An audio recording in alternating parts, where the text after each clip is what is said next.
Opa, juda ko'p ichaklar haqida ma'lumotlar beryapsiz. O'zi ichaklardagi muammolarni bitta dori bilan davolab bo'ladimi?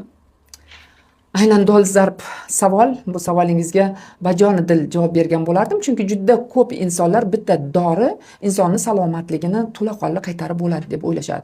Qanday dori ichsam yaxshi bo'laman yoki reklamadagi dorilarni olib o'sha salomatligidagi muammoni hal qilishga harakat qilishadi. To'g'ri. Aynan siz aytayotgan ichaklar ham shunday. Endi o'ylab ko'ring. Bitta ichagimizga, u ham tanamizdagi bir organ. To'g'ri. Unga ham aminokislotalar kerak, unga ham vitaminlar kerak, hamma narsa kerak. U ham hujayralardan iborat. Lekin uni biz bitta dori bilan salomatlikka qaytarmoqchi bo'lamiz. Yillar davomida kasal bo'ldi. Uni bitta dori shu to'laqonli sog'lom qilib qo'yadi deb o'ylaymiz. Aslida bu noto'g'ri. Bilasizmi, shu yerda bir narsani aytmoqchiman. Oddiygina klizma bilan ichakni yaxshi qilishmoqchi bo'lishadi. Oddiygina bitta yog' bilan ichakni bo'shatishmoqchi bo'ladi yoki bitta svecha sog'ligini, ichakni to'laqonli qaytarib bo'ladi deb o'ylaydi. Ichaklar, men yuqorida juda ko'p aytdim, ikkinchi yoki o'zimiz o'sha birinchi, ikkinchi miya deyotgan bo'lsak, uchinchi miya darajasidagi organ. Tasavvur qiling, bu oddiy organ emas. Unda immunitet katta bo'ladi, beshik bor. To'g'ri. U yerda tasavvur qilyapsizmi, eng biz uchun kerak bo'lgan baxt gormonlari ishlab chiqariladi ichaklarimizda. Yana bir narsani juda bilishingizni istardim. Suv bo'lmasa tanangizda, demak organlar hech qaysi yaxshi ishlay olmaydi. Aynan ana shu suv ichaklarda so'riladi, juda katta qismi.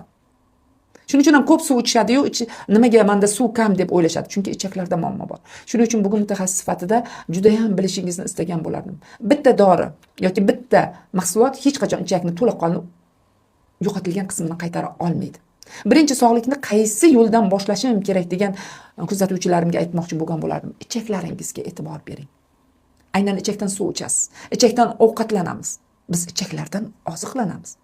Agar ichagimiz to'la musor bo'lsa, ichagimiz peristaltikasi ishlay olmay qolgan bo'lsa, chunki o't, safro tushmayapti, biz hech qachon to'laqonli sog'likka davo qila olmaymiz.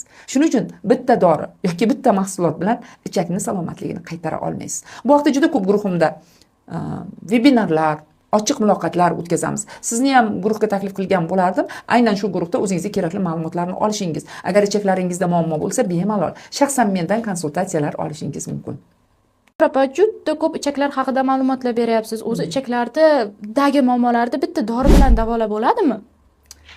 Aynan dolzarb savol. Bu savolingizga bajonidil javob bergan bo'lardim. Chunki juda ko'p insonlar bitta dori insonni salomatligini to'laqonli qaytarib bo'ladi deb o'ylashadi. Qanday dori ichsam yaxshi bo'laman yoki reklamadagi dorilarni olib o'sha salomatligidagi muammoni hal qilishga harakat qilishadi. To'g'ri. Aynan siz aytayotgan ichaklar ham shunday. Endi o'ylab ko'ring. Bitta ichagimizga, u ham tanamizdagi bir organ. To'g'ri.